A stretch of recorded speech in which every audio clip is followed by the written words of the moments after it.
迎收睇《香港未來知多啲》。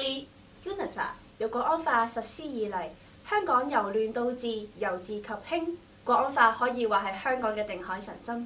咁究竟國安法係點樣守護香港嘅繁榮穩定呢？唔同持份者又有啲咩意見呢？呢個問題相信大家都好好奇。我哋呢個節目就採訪咗唔同界別嘅人士，去為大家解答下。咁事不宜遲，我哋而家即刻去片啦！嗱，咁其實呢，我哋呢啲普通市民最重要都係想有啖安樂茶飯啫。早幾年啊，成條街烏煙瘴氣，充滿暴力，我都唔夠膽出街。但係而家有咗國安法，我乜都唔使再驚。國安法保障咗我哋嘅生活同埋安全。國安法真係好感謝你。營商環境最驚啲乜啊？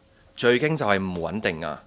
國安法實施咗之後，我嘅心都定咗一定，至少我可以安心做生意，唔使驚啲鋪頭俾人破壞。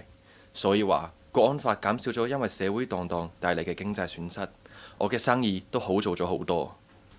國安法令到香港行穩致遠，有效咁樣制止同埋懲治危害國家安全嘅活動同埋行為，保障咗社會唔同人應有嘅權益。另外，國安法係明確咁禁止咗外國嘅勢力干預香港嘅事務，防止外部勢力利用香港去進行危害國家安全嘅行為。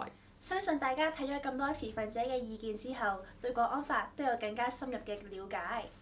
香港國安法並非限制香港市民嘅自由，而係通過維護國家安全同埋社會穩定，保障香港市民嘅權利、安全同埋長遠福祉。